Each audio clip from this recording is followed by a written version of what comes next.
चलिए दोस्तों बात कर लेते हैं पावर स्टार पवन सिंह के नया एक अपडेट के बारे में। तो वीडियो में बने रहिएगा लास्ट तक। भाई चैनल पर नया है तो चैनल को जरूर सब्सक्राइब कर लीजिए भोजपुरी अपडेट के लिए। दोस्तों बता दें पावर स्टार पवन सिंह का कोई भी काम जो है कोई मैनेजमेंट सही नहीं है। हालांकि इसके बारे में पहले भी कई बार वीडियो बना चुका हूं और पावर स्टार पवन सिंह के पेज से भी वैसा ही एक पोस्ट जारी हुआ है जो कि आप सभी को थोड़ा समय पढ़ के अपने हिसाब से बता दे रहा हूं।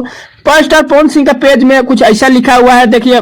पावर स्टार पवन सिंह जो है भाई की टीम को अपने मैनेजमेंट में सुधार करने की जरूरत है। ना समय पर गाना रिलीज करते हैं, ना आप लोग कोई मूवी का प्रमोशन करते हैं, ना ही कोई फैन फॉलोइंग का कोई बात भी सुनते हैं। बताए दोस्तों आप लोगों का मैनेजमेंट इतना बेकार है कि महीने में एक भी गाना नहीं आ रहा है। दोस्तों इसका कहने का मतलब है पावर स्टार पवन सिंह के जो मैनेजमेंट टीम है कहीं ना कहीं उनकी गलतियां है, जो पावर स्टार पवन सिंह जो है अच्छा नहीं लगता है। बता दें दोस्तों पावर स्टार पवन सिंह का महीनों भर कोई गाना नहीं आता है, कोई अपडेट नहीं होता है और ना ही कोई मूवी का प्रमोशन होता है। सही बात है भाई, मूवी का भी कभी कोई प्रमोशन नहीं हुआ है।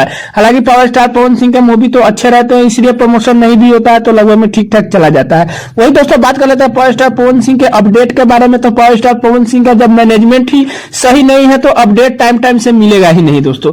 बाकी दोस्तों बता दें कि पावर स्टार पवन सिंह के अब लगभग में ऐसा ही चलेगा। बाकी देखिए आगे सुधार होता है मैनेजमेंट की नहीं होता है, इसके बारे में तो समय आएगा तो ही कुछ पता चलेगा। फाइनली दोस्तों कुल मिला जुला के बात किया जाए तो लगभग में थोड़ा सा अपडेट यही है। अपडेट कैसा लगा नीचे कमेंट कर दीजिएगा, चैनल पर नया सब्सक्राइब कर दीजिएगा। बाकी आप पावर स्टार पवन सिंह के फैंस है तो क्या उम्मीद रखते हैं हमें कमेंट में बता सकते हैं। तो मिलते हैं नए कोई अपडेट से, तब तक के लिए धन्यवाद।